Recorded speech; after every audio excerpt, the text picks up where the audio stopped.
ओम शांति।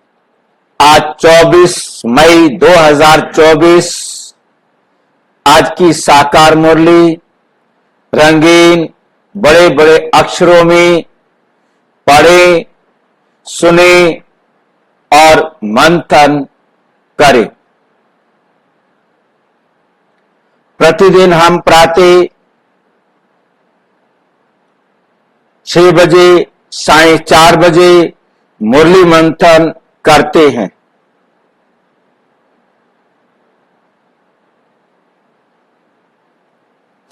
आप भी इस मुरली मंथन में जुड़ सकते हैं, जिसके लिए इसी वीडियो के डिस्क्रिप्शन बॉक्स में लिंक दिया हुआ है।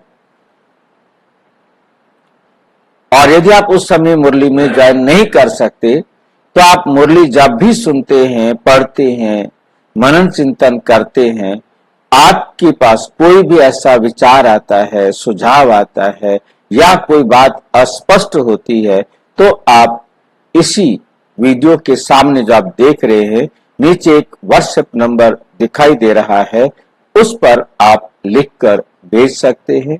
उसे हम मुरली मंथन में जोड़ देंगे और आपको लिंक चाहिए तो लिंक भी आपके पास भेज देंगे। ओम शांति। आज की मुरली का सार।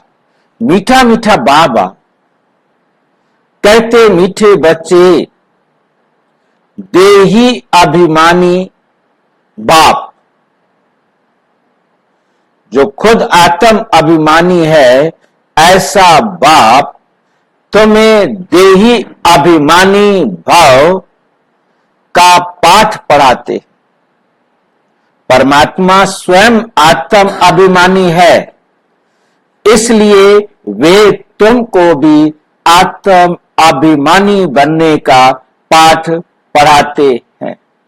तुम्हारा पुरुषार्थ है। अब तुमने जो मेहनत करनी है, वो मेहनत क्या करनी है कि जो सीढ़ी चढ़े हो उसे उतरना है। कौन सी सीढ़ी चढ़े हैं हम? देह अभिमान की सीढ़ी चढ़े। हमने खुद को देह समझ लिया। अब इस देह अभिमान को छोड़ना। जो हम नहीं है, हमने वो समझ लिया, उल्टी सीढ़ी चढ़ गए। अब हमें उस सीढ़ी से उतरने का पुरुषार्थ करना है, वापिस निकलना है उस चक्रव्यूह से। इस दलदल से कहो, चक्रव्यूह कहो, इस देह अभिमान के गड्ढे से, देह अभिमान की सीढ़ी से नीचे उतरना है, बाहर निकलना है, अपनी सच्चाई पर आकर स्थित होना है, क्योंकि वास्तव में हम आत्मा है। इस सत्य को स्वीकार करना।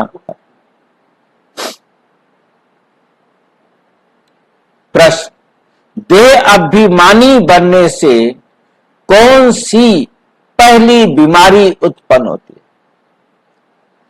जैसे ही बाबा हमारी जो स्मृति है उसको रिकॉल करा रहे हैं, हमें समझाने का प्रयास कर रहे हैं कि जब आप पहले पहले देह अभिमानी बने तो पहली पहली बीमारी कौन सी आई? कौन सी बीमारी आई? पहली पहली बीमारी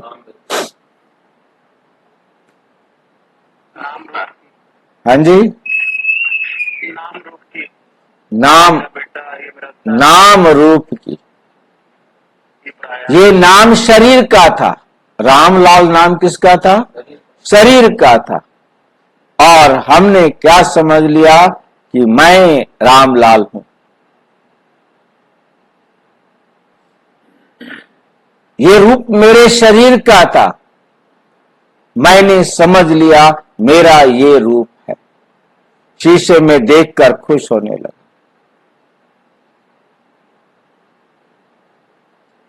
ये बीमारी ही विकारी बना देती। क्योंकि खुद को क्या समझ लिया, देह समझ लिया। फिर दूसरे को देखा वो मेरे से अच्छा है या मेरे से कुरूप है, वो मेरे से शक्तिशाली है, वो मेरे से कमजोर है, जिसके कारण दोनों कॉम्प्लेक्स अपने अपने हिसाब से आत्माओं में आने शुरू हो गए। या तो आया सुपीरियरिटी कॉम्प्लेक्स या आया इनफीरियरिटी कॉम्प्लेक्स, और फिर क्या बना दिया, दूसरे विकारों में फंसा दिया, विकारी बना दिया। इसलिए बाप कहते हैं आत्म अभिमानी रहने की प्रैक्टिस करो। इस शरीर से तुम्हारा लगाव नहीं होना चाहिए, इस शरीर से तुम्हारा लगाव नहीं होना चाहिए।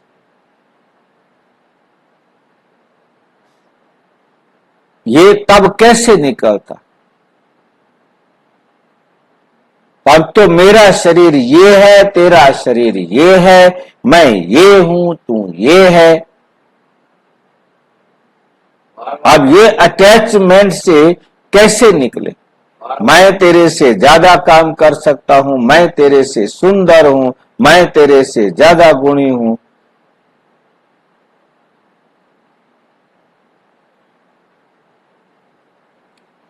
इस शरीर से तुम्हारा लगाव नहीं होना चाहिए।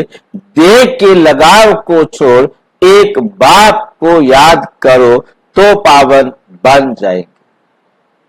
सच्चाई को समझो कि हम वास्तव में आत्मा है, हम ये देह नहीं है। ये कितनी भी सुंदर देह है, परंतु ये हम सारे अनुभवी हैं कि ये किसी भी क्षण जला दी जाएगी, दबा दी जाएगी। इसको कोई प्यार नहीं करेगा। हाँ जी, क्यों?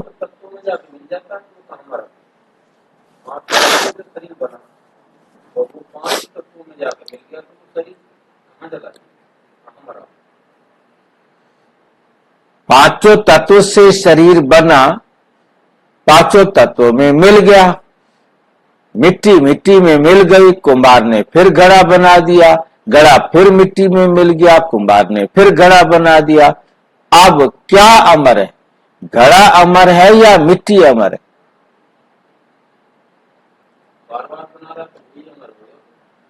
देखिए, बनाया जो पहला मटका बनाया था, दोबारा मटका जो बना, उसके अंदर जरूरी थोड़ा कि वो मिट्टी आए।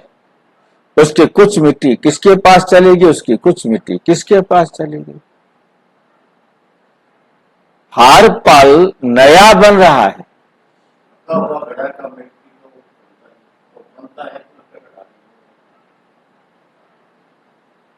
पका हुआ घड़ा मिट्टी बनेगा नहीं, बनेगा तो घड़ा नहीं बनेगा। मिट्टी तो बनेगा परंतु टाइम ज्यादा लेगा, है नहीं। और उसके अंदर जो कैचिंग पावर थी वो स्ट्रिक्ट हो गई थी। अब उसको जो भी हो, पांचों तत्व से जो ये पांच तत्व अपने आप में सत्य है। हमें ये बात कभी नहीं भूलनी चाहिए कि पांचों तत्व अपने आप में सत्य है, परंतु पांच में से एक को छोड़कर 2, 3, 4, 5 आपस में मिलते हैं। दो भी तत्व मिले तो एक नई चीज बनेगी। जो नई चीज बनेगी वो जैसे ही अलग होंगे तो वापस अपने अपने रूप में चले जाएंगे। नई चीज बनी, नई चीज खत्म हो जाएगी। इसलिए ये शरीर को कहा गया विनाशी। शरीर बना और शरीर खत्म हो गया, परंतु पांचों तत्व थे, हैं और रहेंगे। पांचों तत्व कब बने परमात्मा नहीं जानता, हम नहीं जानते, परमात्मा का बाप है नहीं, कोई नहीं जानता। नहीं तो उसका बाप भी नहीं जानता था, कोई भी नहीं जानता। जिसके बनने के बारे में नहीं पता उसी को कहा जाता है अनादि, उसी को कहा जाता है शाश्वत, उसी को कहा जाता है सनातन। जिसका आरंभ है उसे सनातन नहीं कह सकते, उसे शाश्वत नहीं कह सकते, उसे अनादि नहीं कह सकते, उसे अमर नहीं कह सकते। जो अनादि, अमर, शाश्वत, सनातन है वो कभी नष्ट नहीं होते, वो कभी क्रिएट नहीं होते। They were, they are, they will B.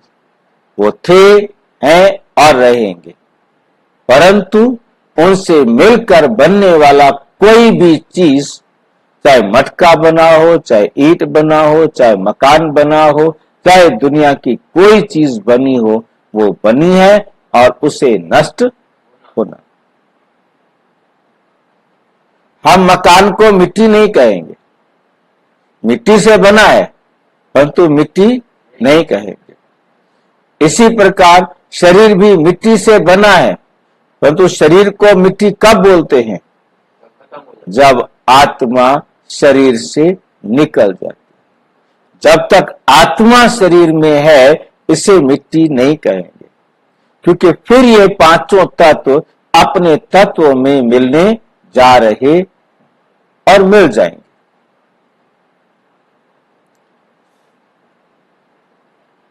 अब इस देह के लगाव को, देह के लगाव को छोड़ एक बाप को याद करो तो पावन बन जाएंगे। बाप तुम्हें जीवन बंधन से जीवन मुक्त बनने की युक्ति बताते। जीवन बंधन क्या है? जीवन बंधन क्या है? जब हम देह अभिमानी बन जाते हैं, जब हम देह के आधार पर कर्म करना शुरू करते हैं और देह के बंधन में बंध जाते हैं। देह मरेगी तो मैं मुक्त होऊंगा। जब तक ये देह ना मरे मैं मुक्ति को नहीं पा सकता। और मैं इस देह में बंध गया। किस आधार पर बंधा? क्या है बंधन होने का कारण? मेरा कार्मिक अकाउंट। जिनको मैंने सुख दिया, जिनको मैंने दुख दिया, जिनसे मैंने सुख लिया, जिनसे मैंने दुख लिया, उनके साथ मेरा बंधन हो गया।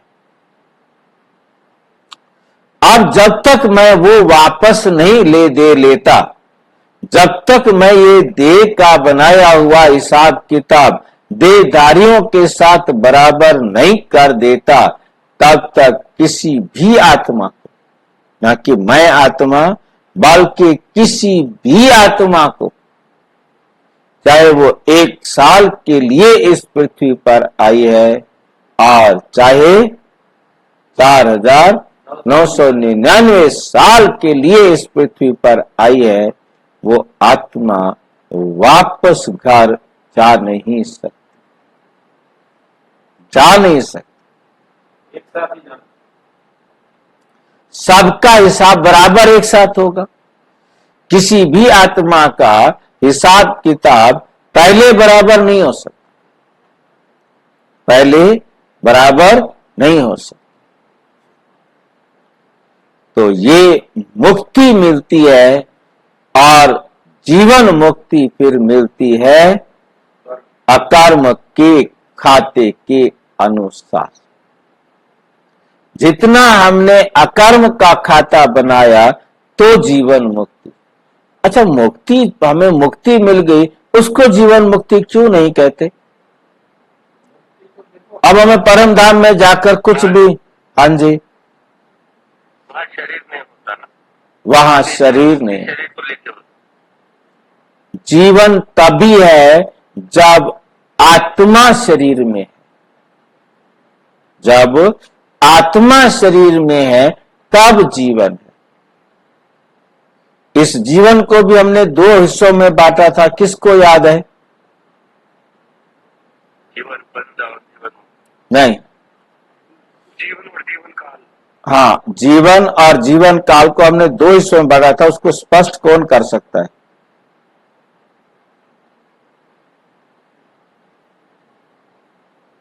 एक था कि आत्मा परम धाम से आई,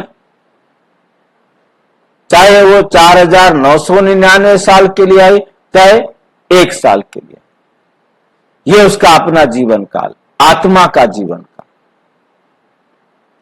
आत्मा का इस संसार में आना, ये उसका अपना आत्मा का जीवन काल है कि वो 4999 साल के लिए आई है, 4000 साल के लिए आई है, 2000 साल के लिए आई है, 1000 साल के लिए आई है, या 1 साल के लिए आई है। दूसरा उसका जीवन काल है, एक शरीर धारण किया, उसमें 80 साल, 100 साल, 150 साल, 40 साल, 30 साल रही, तो वो उस शरीर का जीवन काल। जितने उसने जन्म लिए, जितने उसने शरीर लिए, हर शरीर का अलग अलग जीवन काल है। वो है जीव आत्मा का जीवन काल, और ये है आत्मा का जीवन काल इस संसार पर। इसमें क्या फर्क हुआ?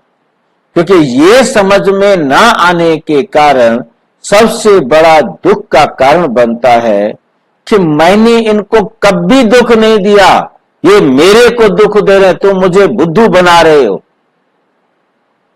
मैंने कभी दुख दिया ही नहीं इसको, मैं इसको जानता ही नहीं। क्योंकि वो अपना इस संसार में आने के जीवन काल को भूल गया है। वो सिर्फ इस हद के 40 साल, 50 साल, 70 साल, 100 साल, 150 साल के जीवन काल को ही जीवन समझता है।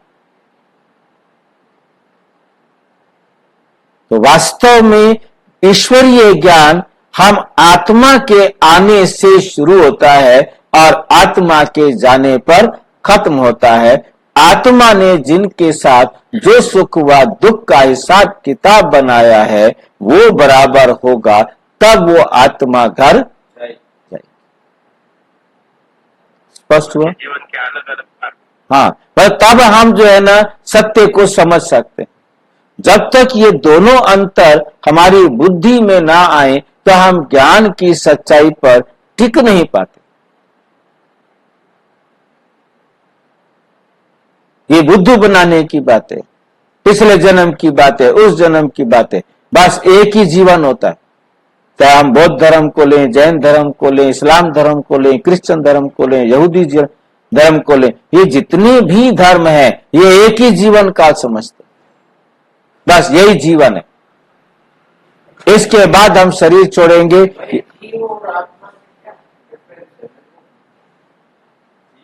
सारी दुनिया आत्मा को जीव समझ बैठी,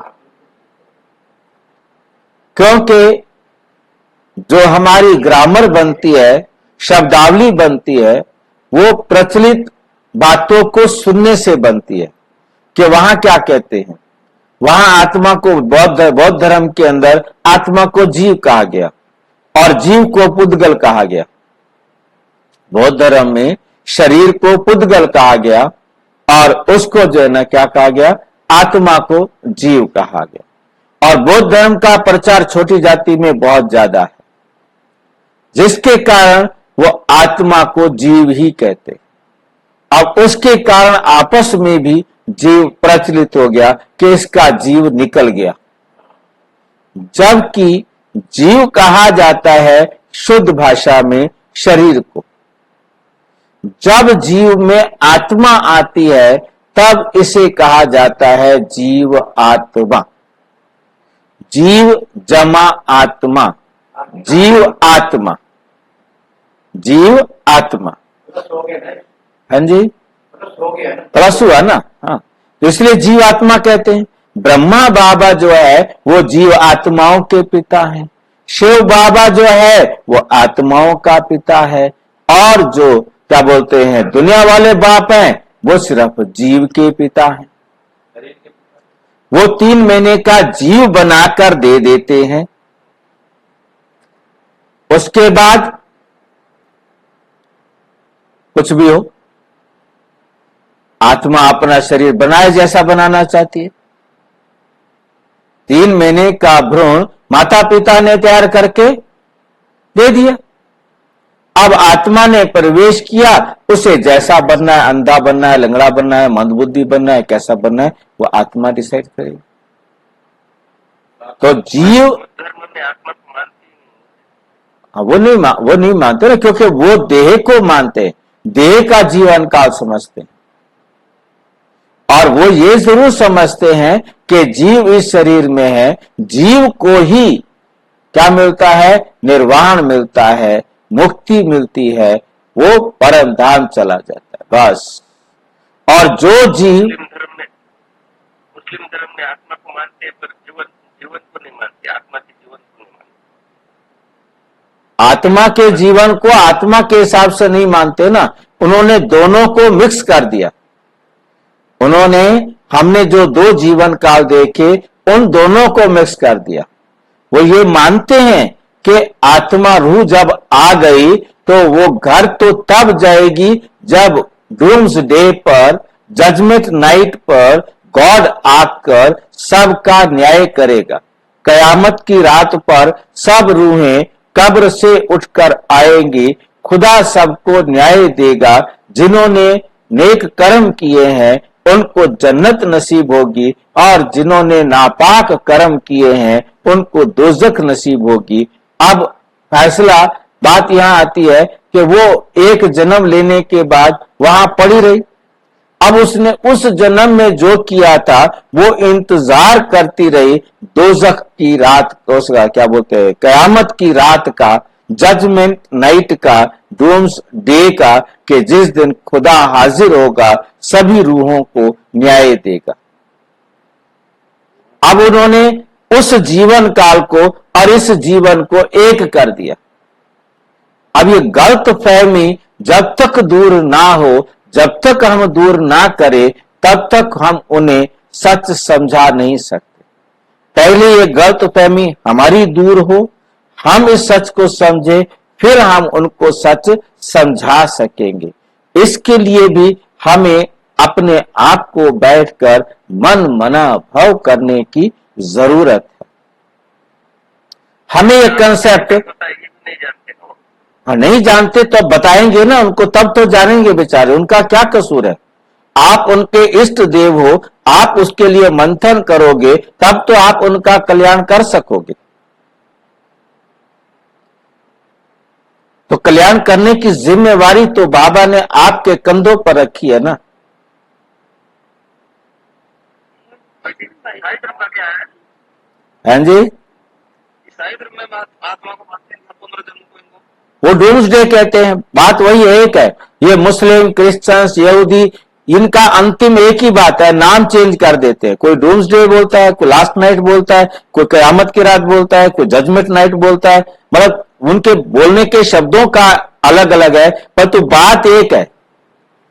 ये सारे मानते हैं कि ये बात तो सभी मानते हैं कि भगवान है और भगवान आएगा और वो सबको न्याय देगा। भगवान की न्यायकारिता पर तो सभी मानते हैं। किसी को पुनर्जन्म लेके जा रहे हैं, आपको समझ में आ रहा है उनको भी कि जन्म होते हैं आत्मा। अब सच तो हमें भी पता नहीं था, उन विचारों का क्या कसूर है। हम पंडित के बच्चे होकर सच नहीं जानते थे। बाकियों की तो खैर बात ही क्या करूं मैं। जिनका ब्राह्मण के घर जन्म हुआ हो, जो शुरुआत से इन शास्त्रों को पढ़ना शुरू किया हो। हाँ जी, नहीं मतलब जो भी है, मतलब जैसे भी थे, हम थे तो ब्राह्मण ना। हम अपने आप को तब भी यही कहते थे, हम ब्रह्मा के मुख से पैदा हुए हैं। अब आके टाइ टाइ फिस कर दी शिव बाबा ने। हाँ जी, सन्मान करके पिछले जन्म में लेके जाते हैं ना, बहुत से लोग क्या करते जा रहे हैं। चलो हम वापस आए, विस्तार में कहीं चले जाएंगे और तो हम अच्छी तरह से समझें कि जीवन हमारे दो हैं, है नहीं। एक हमारा है जीवन जब से हम आत्माएं परम धाम से आती हैं और जीवन मुक्ति से जीवन बंधन में आ जाती है। जब हम आती हैं जीवन मुक्त होती हैं और जब जाती हैं तो जीवन बंधन से मुक्त होकर जाती है, खाली मुक्त होकर जाती है। और फिर हम वापस आकर सभी आत्माएं जीवन मुक्ति में आती हैं, क्योंकि जो भी आत्मा चाहे 1 साल के लिए आएगी, चाहे 4999 साल के लिए आएगी, वो जब भी आएगी वो जीवन मुक्ति में आएगी और यहां आकर के कर्म सुख व दुख लेगी या देगी और बंधन शुरू होगा और धीरे धीरे बंध जाएगी और फिर जो यहां हिसाब बनाया उसको बराबर करके मुक्त होकर के आत्मा जाएगी। क्योंकि जीवन मुक्ति तब शुरू होती है जब आत्मा परम धाम से इस पृथ्वी पर देह में प्रवेश करती है, तो शुरू होती है जीवन। क्योंकि आत्मा मुक्त है इसलिए उसे कहा जाता है जीवन मुक्ति। और फिर यहां आकर जो कर्म करती है, एक दूसरे के साथ जो हिसाब बनाती है, चाहे वो सुख का हो तो चाहे वो दुख का हो, चाहे वो सोने की बेड़ी हो तो चाहे वो लोहे की बेड़ी हो, बेड़ी में बंधन में तो वो फंस ही जाती है। मैं समझता हूं कि ये पॉइंट आपको स्पष्ट होगा। यही पढ़ाई है, सारी मुरली की पढ़ाई यही है। एक शरीर का जीवन एक आत्मा का जीवन। ओम शांति। रूहानी बाप कह रहे हैं, कौन कह रहे हैं? रूहानी बाप कह रहे हैं कि आत्म अभिमानी अथवा देही अभिमानी होकर बैठो। किसको याद करना है? बाप को। किसको याद करना है? बाप को। सिवाय बाप के और कोई को याद नहीं करना है। जब बाप से बेहद का वर्षा मिलता है तो उनको याद करना है। बेहद का बाप आकर समझाते हैं, देही अभिमानी भव, आत्म अभिमानी भव। देही अभिमानी को, देह अभिमान को छोड़ते जाओ। आधा कल्प तुम देह अभिमानी होकर रहे हो, फिर आधा कल्प देही अभिमानी होकर रहना है। सतयुग त्रेता में तुम आत्म अभिमानी थे, वहां मालूम रहता है कि हम आत्मा हैं। अब ये शरीर बूढ़ा हुआ, इसको जब छोड़ते हैं ये चेंज करना है। सर्प का मिसाल है, तुम भी पुराना शरीर छोड़कर दूसरे शरीर में प्रवेश करते हो, इसलिए तुमको अभी आत्म अभिमानी बनना है। कौन बनाते हैं? आत्म अभिमानी कौन बनाते हैं? क्यों बनाते हैं? क्योंकि खुद आत्म अभिमानी। जो गुड़ खाता हो वो किसी और को गुड़ खाने से मना कैसे कर सकता है? हाँ, वो कहेगा ज्यादा खाया कर भाई, बहुत अच्छा होता है, आयरन की मात्रा बढ़ती है। तो मतलब कहने का है कि जो खुद आत्म अभिमानी है और खुद कितना है? सदैव परमानेंट आत्म अभिमानी है, शब्द यूज किया है। जो सदैव आत्म अभिमानी है वो आत्म अभिमानी बना सकता है। वो कभी देह अभिमान में नहीं आता। देह अभिमानी बनते नहीं, बल एक बार आते हैं तो भी देह अभिमानी नहीं बनते। देह का आधार लेते हैं परंतु देह अभिमानी, उसको मेरी देह नहीं कहते, किराए की देह कहते। किराए का ही लेकर के रहते। और फिर हमें क्या सिखाते हैं? हाँ जी, हमें किराएदार बना देते हैं, अपने ही मकान में किराएदार बना देते हैं। इतना खराब है। खुद किराएदार बनता है दूसरे के मकान में और हमें अपने मकान में ही क्या बना देता है? किराएदार बना। युक्तियां भी तो साथ में लेके आता है ना। हमारा मकान, हम मालिक कहता है दे दो मुझे, हमने कहा चल ले ले भाई। हम इतने समय भक्ति में कहते हैं तन मन धन सब तेरा, चल अब तो आज मांग रहा है, सामने आके मांग रहा है, चल तेरे को दे देते हैं। देते तो नहीं है, फिर भी देते नहीं है ना। दिया कहां है? अभी तक दिया कहां है तन बाबा को? सोच के देखना है कितना दिया है तन बाबा को। भक्ति मार्ग की हमें आदत पड़ी हुई है, तन मन धन सब तेरा। बाबा के सामने भी कह दिया, बाबा तन मन धन सब तेरा, परंतु समझ तो अपना ही रखा है। कितनी देर समझता हूं मैं कि मैं आत्मा हूं? 24 घंटे में से हम अपने आप को चेक करके देखें, कितना ज्यादा समय आत्मा समझते हैं या ज्यादा समय देह समझते हैं? इतना मोटा मोटा से ही चेक करके देख लो। क्या दे दिया हमने बाबा को? ना हमने तन दिया, ना हमने मन दिया, ना हमने धन दिया। कैसे फिर हमारे अंदर सुधार आ जाए, कैसे हमारे अंदर परिवर्तन आ जाए? युक्तियां तो बाबा लाया, परंतु उस युक्ति को बताया, हमने उस युक्ति को प्रयोग ही नहीं किया। मन से हमारी जो आती है हम सोचते रहते हैं, धन का हमारी मर्जी आती है हम उसी प्रकार से खर्च करते हैं, तन को हम अपनी मर्जी से यूज करते हैं। फिर कहां दिया हमने? चेक करके देखे हम कि कितना समय हम तन मन धन बाबा की श्रीमत पर यूज करते। हम चले आते हैं 4 बजे, मुरली 15-20 मिनट की होती है, उसके अंदर अक्षर नहीं रहते, उसमें हम उड़ते रहते हैं। नहीं कर पाते। चाहे 1 घंटे की भी मुरली है, उसमें भी हम बॉडी कॉन्शियस हो जाते हैं, उसमें भी हम सोल कॉन्शियस पूरा नहीं रहते। 4 बजे नींद भी खराब करके आगे, बताओ। और कितने साल हो गए नींद खराब करते करते।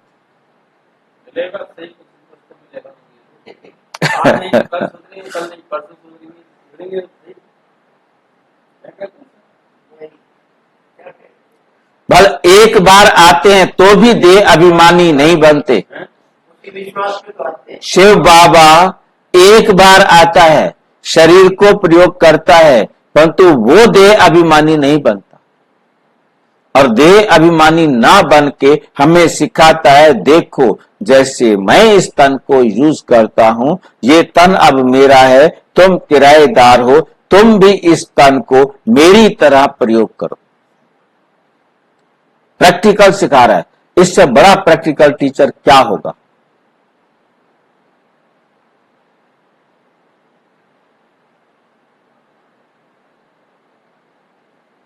हमने इस मुंह से ढेर सारा खा रखा है, वो देख करके फिर खाने को दिल कर जाता है। अब खाएंगे तो याद तो आएगा, इसी देह से खाना है। इन्हीं आंखों से दुनिया को कैसे देख रखा है, अब कैसे सारा बदल दें। बाबा तो जुल्म करने पर बैठा है, हम कैसे सारे जुल्म सहन करें।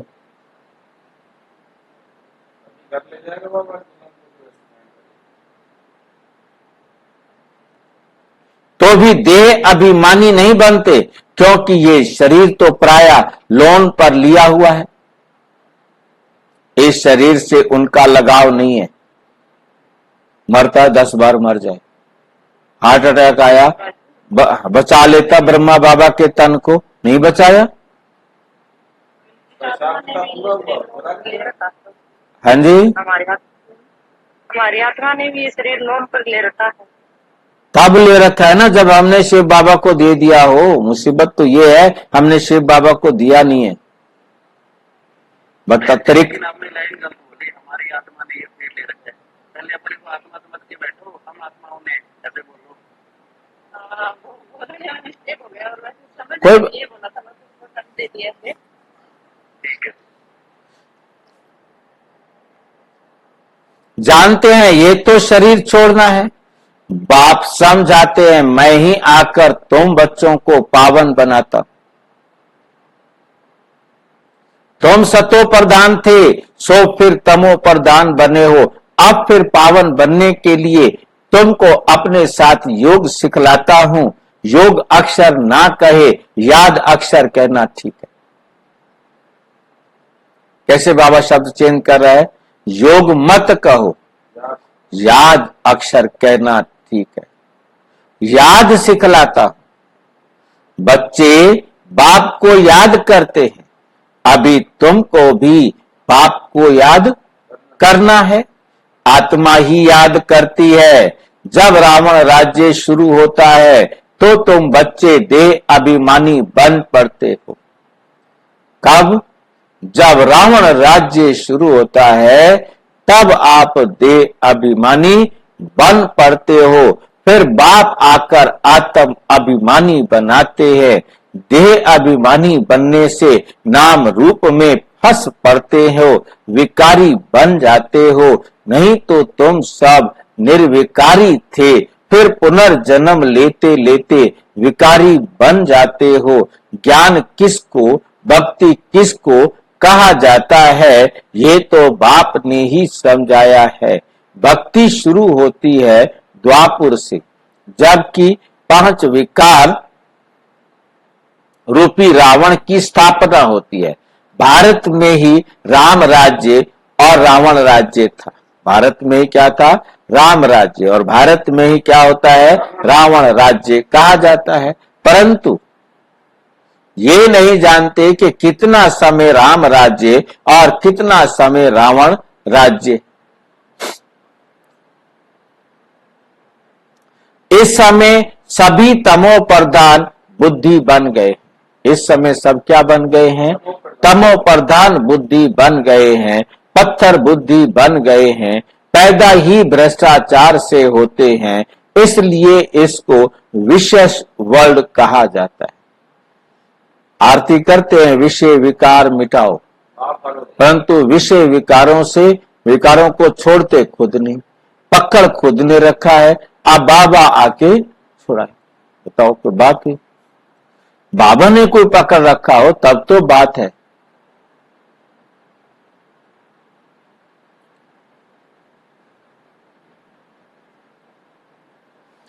नई दुनिया और पुरानी दुनिया में रात दिन का फर्क है। नई दुनिया में सिर्फ भारत ही था। भारत जैसा पवित्र खंड इस दुनिया में कोई होता नहीं, कोई नहीं, क्योंकि वही एक ऐसा खंड है जो पवित्र होता है। वही फिर अपवित्र बन जाता है। जो पवित्र होता है वही अपवित्र बनता है, फिर पवित्र बनता है। तुम जानते हो देवी देवताएं पवित्र थे, फिर पुनर्जन्म लेते लेते अपवित्र बन गए। सबसे जास्ती जन्म भी यही लेते हैं। बाप समझाते हैं, मैं बहुत जन्मों के अंत के जन्म के भी अंत में आता हूं। ये पहला नंबर ही 84 जन्म पूरे कर वानप्रस्थ में आता है, तब मैं प्रवेश करता हूं। त्रिमूर्ति ब्रह्मा विष्णु शंकर भी हैं, परंतु किसी को भी मालूम नहीं है, क्योंकि तमो प्रधान है ना। किसकी बायोग्राफी का किसी भी मनुष्य मात्र को पता नहीं। पूजा करते हैं, परंतु सब है अंधश्रद्धा। सब क्या है? अंधश्रद्धा। भक्ति को कहा जाता है ब्राह्मणों की रात और सतयुग त्रेता ब्राह्मणों का दिन। ब्राह्मणों का दिन। अब ब्रह्मा प्रजापिता है तो जरूर बच्चे भी होंगे ना।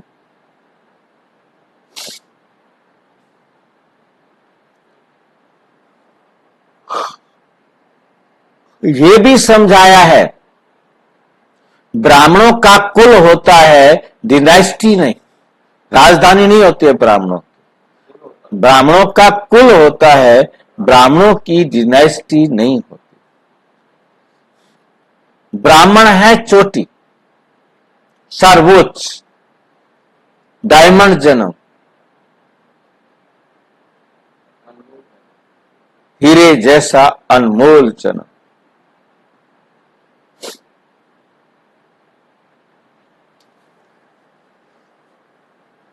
ब्राह्मण है चोटी, चोटी भी देखने में आती है। फिर ऊंच ते ऊंच पढ़ाने वाला परम पिता परम आत्मा शिव। उनका नाम एक ही है, शिव।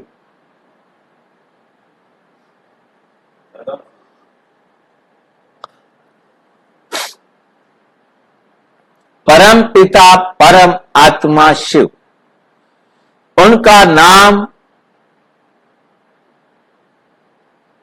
मान एक ही है, परंतु भक्ति मार्ग में अथाह नाम लगा दिए।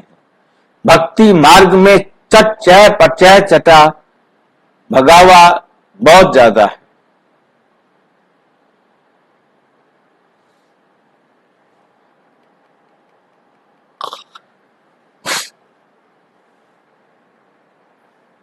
भक्ति मार्ग में भव का बहुत हो जाता है।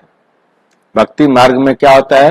भव का बहुत होता है, दिखावा बहुत हो जाता है। कितने चित्र मंदिर यज्ञ तप दान पुण्य आदि करते हैं।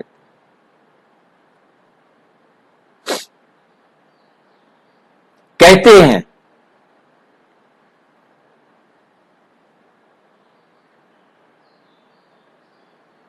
भक्ति से फिर भगवान मिलता है।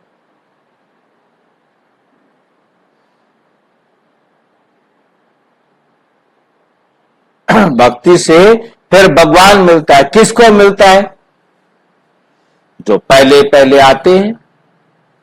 जो पहले पहले आते हैं वही पहले पहले भक्ति शुरू करते हैं।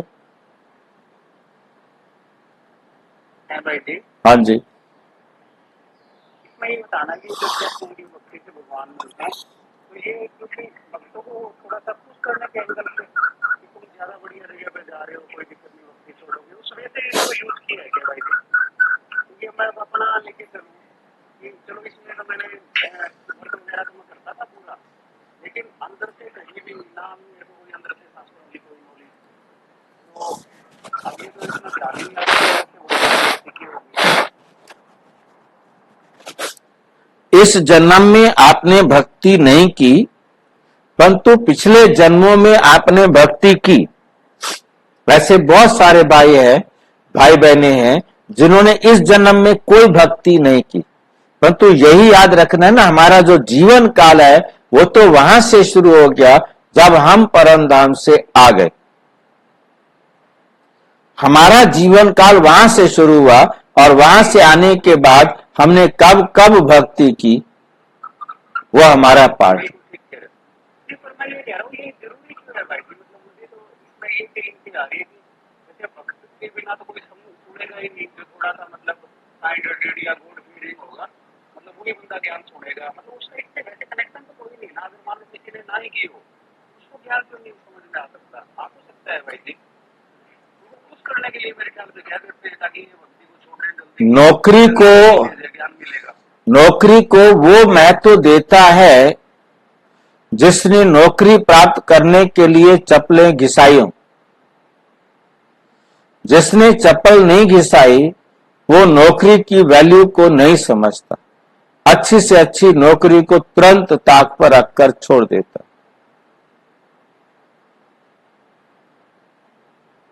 मतलब कहने का है कि परमात्मा को ढूंढने के लिए जिसने जितना ज्यादा पुरुषार्थ किया है वही परमात्मा से पहले मिलने का हकदार है ना। जिसने पुरुषार्थ ही नहीं किया, जिसने परमात्मा से मिलने की इच्छा नहीं की, वो कैसे मिलेगा?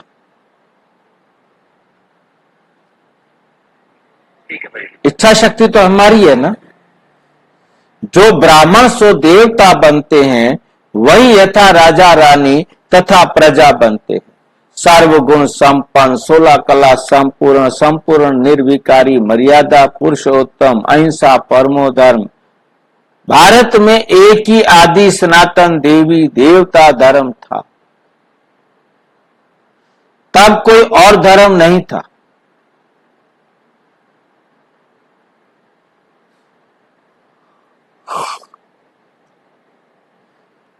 तब अथाह था। बाप याद दिलाते हैं, पहले पहले तुम देवी देवता धर्म वाले ही 84 जन्म लेते हो, सब नहीं लेते हैं, सिर्फ 84 जन्म। वे फिर कह देते 84 लाख जन्म। कल्प की आयु भी लाखों वर्ष कह दी है। बाप कहते हैं, क्या कहते हैं? ये है 5000 वर्ष का ड्रामा। तो ये हुआ ज्ञान। ज्ञान सागर एक ही शिव बाबा गाया जाता है।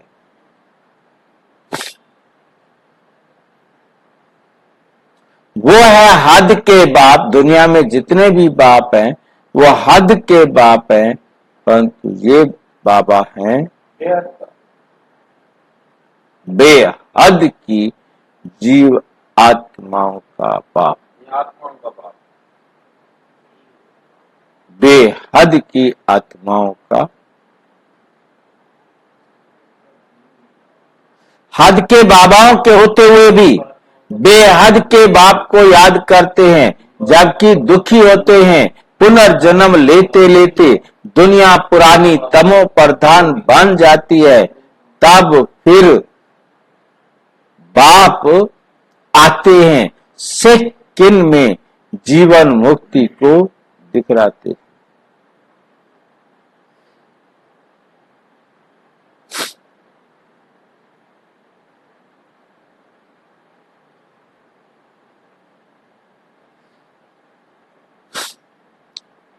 तब फिर बाप आते हैं, सेकंड में जीवन मुक्ति मिलती है। किस किस किस से? बेहद के बाप से। तो जरूर जीवन बंधन में किससे मुक्ति?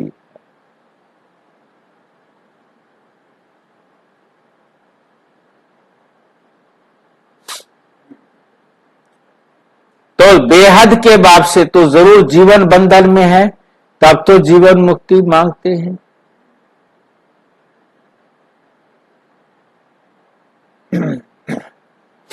अतीत है, फिर पावन बनना है। ये तो सेकंड की बात है। ज्ञान एक सेकंड का है, क्योंकि पढ़ाई तो तुम बहुत पढ़ते हो। वे सब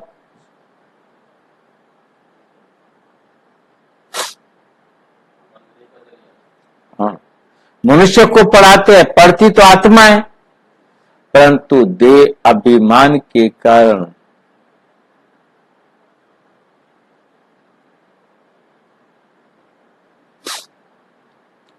अपने को आत्मा भूलकर कह देते हैं।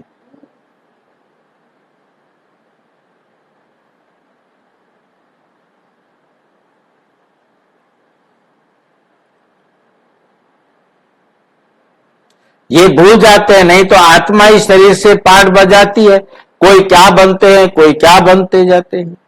बाप समझाते हैं, अभी ये पुरानी दुनिया बदल नई बनती है। वर्ल्ड की हिस्ट्री ज्योग्राफी रिपीट होती है। तो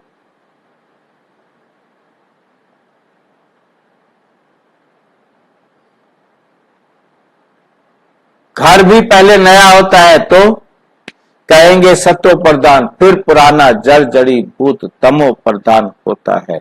इस बेहद के नाटक व सृष्टि चक्र की नॉलेज को समझना है, क्योंकि ये पढ़ाई है। भक्ति मार्ग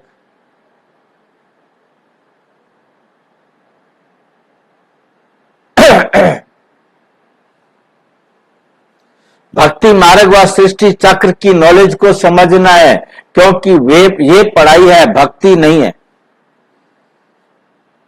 कहा जाता है क्योंकि भक्ति में एम ऑब्जेक्ट कुछ भी हो नहीं, कुछ भी नहीं और कुछ भी, परंतु उनको प्लानिंग तो करना है ना।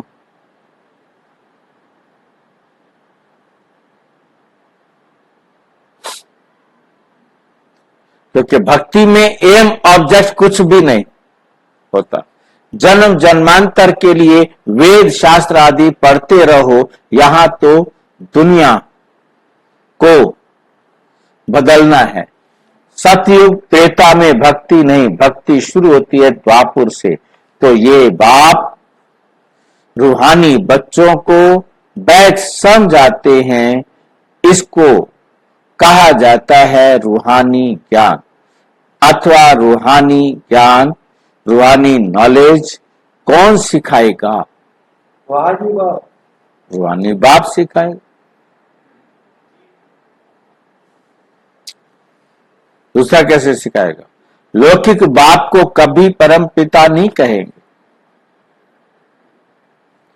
पारलौकिक को परम पिता कहा जाता है। वे परम धाम में रहने वाले बाप को याद भी ऐसे करते हैं, हे गॉड फादर। हाँ,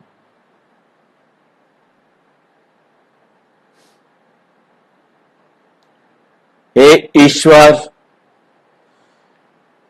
वास्तव में उनका नाम एक ही।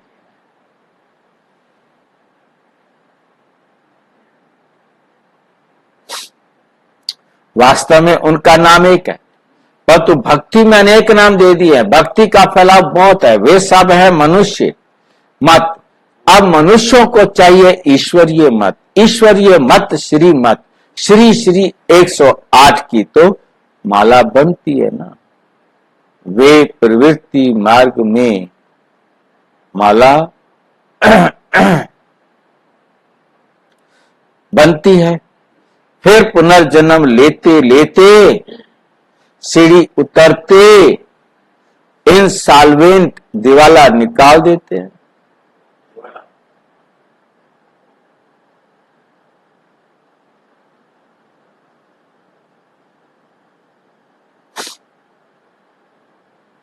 तो मनुष्य दिवाला मारते हैं। जो 100% सॉल्वेंट होते हैं, विघ्न विनाशक होते हैं, वो इस समय इनसॉल्वेंट है। बुद्धि को ताला लगा हुआ है, फिर भी ताजा खबर।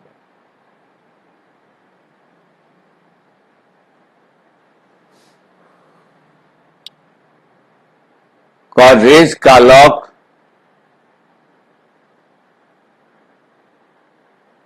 गोदरेज का ताला लग जाता है। भारत जितना नंबर 1 में था उतना कोई खंड नहीं था।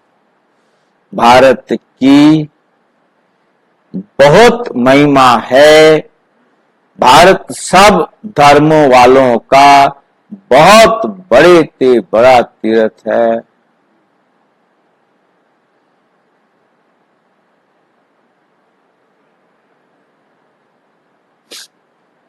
परंतु ड्रामा एक्यूरेट है। ये आत्मा सुनकर गीता को खंडन कर दिया। भारत और सारी दुनिया को भूल गए हैं। भारत में ही गीता का खंडन किया है। जिस गीता के भोग दे देना, जिस गीता के ज्ञान से बाप नई दुनिया बनाते हैं और सर्व की सदगति करते। भारत सबसे ऊंच और बहुत धनवान खंड था, जो अभी फिर से बन रहा है। ये उल्टा झाड़ है, इनका बीज ऊपर में है। इसको वृक्षपति कहा जाता है। बृहस्पति की दशा बैठती है ना, दशा बैठती है ना। मैं वृक्षपति आत्मा हूं, तो पहले तो ये भारत पर बृहस्पति की दशा बैठती है। ऊंच बन जाते हैं, ऊंच बन जाते हैं। फिर रावण आया है तो राहु की दशा बैठ जाती है। जब रावण आ जाता है तो किसकी दशा बैठ जाती है? राहु की दशा बैठ जाती है।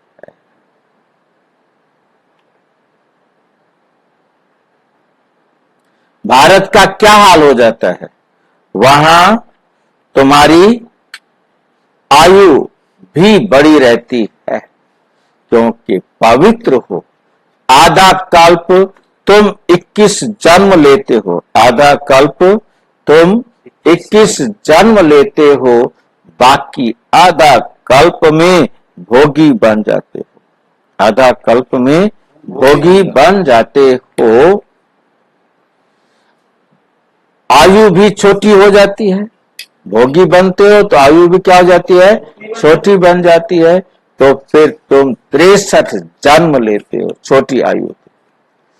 अभी बाप कहते हैं, अभी बाप समझाते हैं सतो प्रधान बनना है, इसलिए क्या करो, सतो प्रधान बनना है तो माम एकम याद करो। सब धर्म वाले इस समय तमो प्रधान है, तुम सभी को ये ज्ञान दे सकते हो आत्माओं का बाप तो एक ही है, सब ब्रदर्स हैं, क्योंकि हम आत्माएं एक बाप के बच्चे हैं। फल कहते हैं, कहते भी हैं हिंदू मुस्लिम भाई भाई, परंतु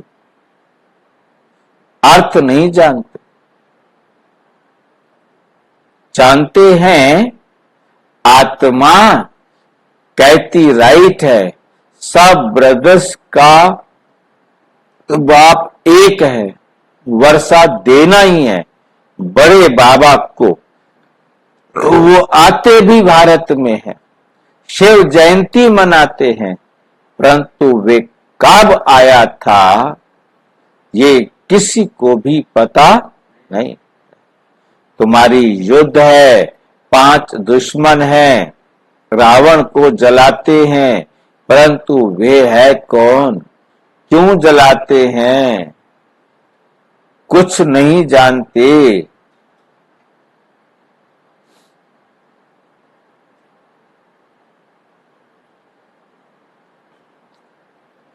द्वापर से लेकर तुम नीचे उतरते आए हो, समय इस समय पतित बन गए हो। एक तरफ शिव बाबा को याद कर पूछते हैं, दूसरी तरफ फिर कहते हैं कि वे सर्वव्यापी है, जिसने तुमको विश्व का मालिक बनाया, उनको तुम माया के चक्र में लाकर गोली देते हो, गाली देते हो, सर्वव्यापी कह देते हैं। बाप कहते हैं सर्वव्यापी। बाप कहते हैं मीठे बच्चे, तुम मुझे अनगिनत जन्मों में डाल देते हो।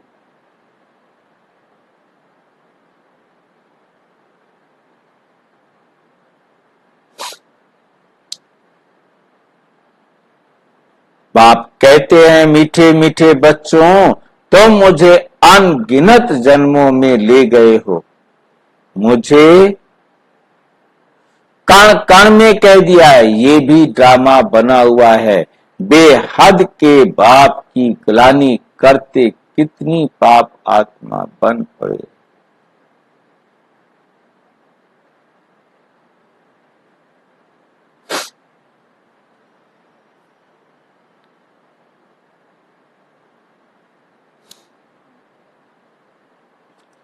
पाप आत्माएं बन गए हैं, रावण राज्य है ना, ये भी तुम जानते हो। इस समय सब भक्तियां हैं, सबकी सदगति करने वाला कौन है, सचखंड स्थापन करने वाला बाबा,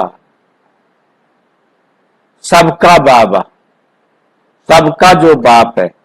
रावण को बाबा नहीं कहा जाता, 5 विकार हर एक में है, विकार से पैदा करते हो।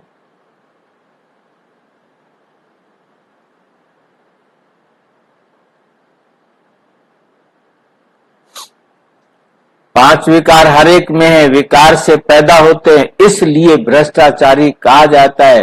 देवताओं को कहा जाता है संपूर्ण निर्विकारी, अभी हैं संपूर्ण विकारी देवताएं। तो पास देवताएं जो पूज्य हैं वही फिर पुजारी बनते हैं। वे कह देते हैं आत्मा सो परम आत्मा।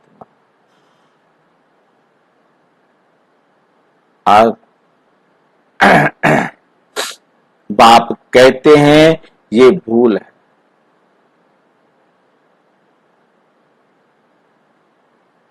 ये बुरा। पहले पहले तो अपने को आत्मा निश्चय करना है। हम आत्मा इस समय ब्राह्मण कुल के, फिर ब्राह्मण कुल में जाते हैं। ये ब्राह्मण सीजन, ये ब्राह्मण कुल है सर्वोत्तम पूजन करने के लिए, सर्वोत्तम पूजा करने के लिए। ब्राह्मणों की डिनास्टी, सेवा की स्मृति लिस्ट चोटी है। सर्वोत्तम कुल ब्राह्मणों की डिनास्टी है। और बाबा क्या कह रहे हैं?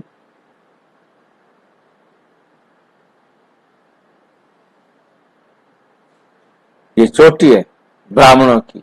तुम ब्राह्मण हो ना, सबसे ऊपर में शिव बाबा भारत में विराट रूप बनाते हैं, परंतु उसमें ना ब्राह्मणों की चोटी है ना चोटियों की चोटियां।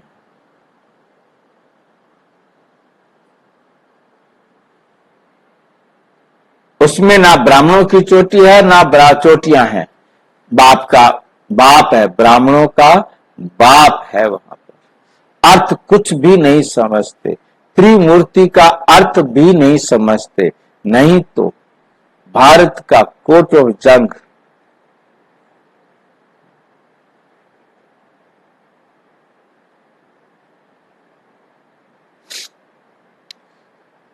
भारत का कोर्ट ऑफ आर्म्स त्रिमूर्ति शिव का होना चाहिए। अभी तो ये कांटों का जंगल है, तो जंगली जानवरों को कोर्ट ऑफ आर्म्स बना दिया है। उसमें फिर लिखा है सत्यमेव जयते। सतयुग में तो दिखाते हैं शेर बकरी इकट्ठे जल पीते हैं। सत्यमेव जयते माना विजय। सब खीर खंड हो रहते हैं, लूण पानी नहीं होते। रावण राज्य में लूण पानी, राम राज्य में खीर खंड हो जाते हैं। इनको कहा ही जाता है कांटों का जंगल। एक दो को पहला नंबर कांटा विकार का लगाते हैं। बाप कहते हैं काम महाशत्रु है। ये आदि मध्य अंत दुख देने वाला है। ये आदि मध्य अंत दुख देने वाला है।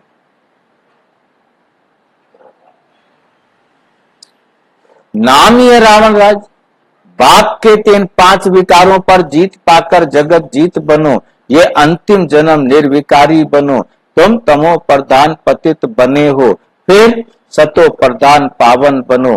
गंगा कोई पतित पावनी नहीं है। शरीर को का मैल तो घर में भी पानी से उतार सकते हैं, आत्मा तो साफ नहीं हो सकती। भक्ति मार्ग में कितने ढेर के ढेर गुरु लोग हैं, सतगुरु तो एक ही है। सदगति करने वाला सुप्रीम बाप भी है, सुप्रीम टीचर भी है, सुप्रीम सतगुरु भी है।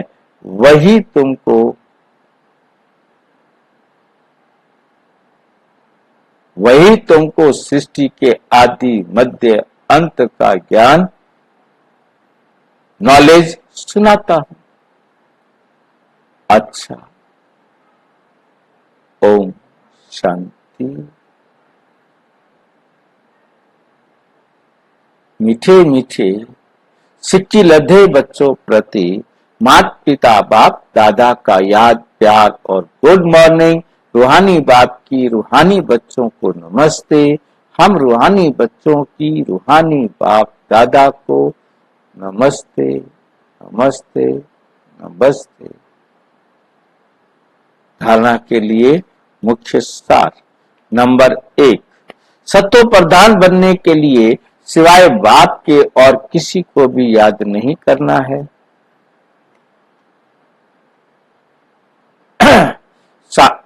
अवदेही अभिमानी बनने की प्रैक्टिस करनी है। सबसे खीर खंड होकर रहना है इस अंतिम जन्म में।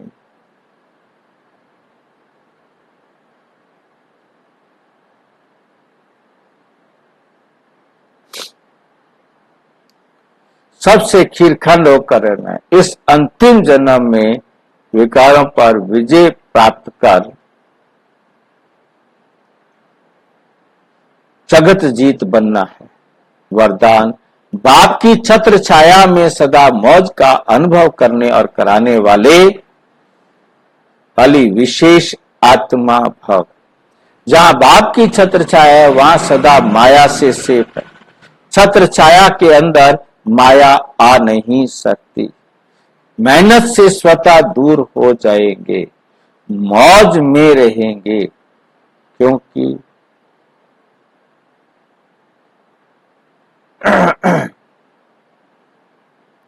मौज में रहेंगे क्योंकि मेहनत मौज का अनुभव करने नहीं देती है। छत्र छाया में रहने वाली ऐसी विशेष आत्माएं रहती।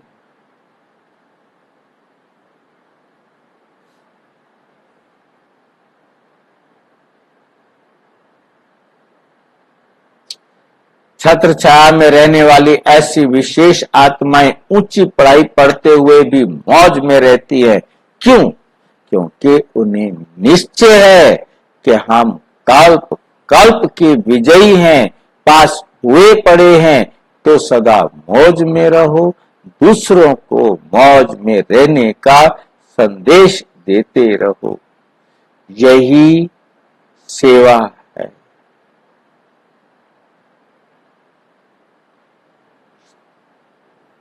स्लोगन है, जो ड्रामा के राज को नहीं जानता वही नाराज होता है।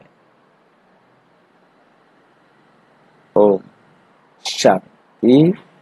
और विस्तार से जानने के लिए प्रजापिता ब्रह्मा कुमारी विश्वविद्यालय के कोने कोने से संपर्क करें। यदि कोई महावाक्य है या कोई प्रश्न है, कोई बात स्पष्ट नहीं है, तो 9213106986 पर केवल टेलीग्राम करें। 9650692270 केवल व्हाट्सएप करें।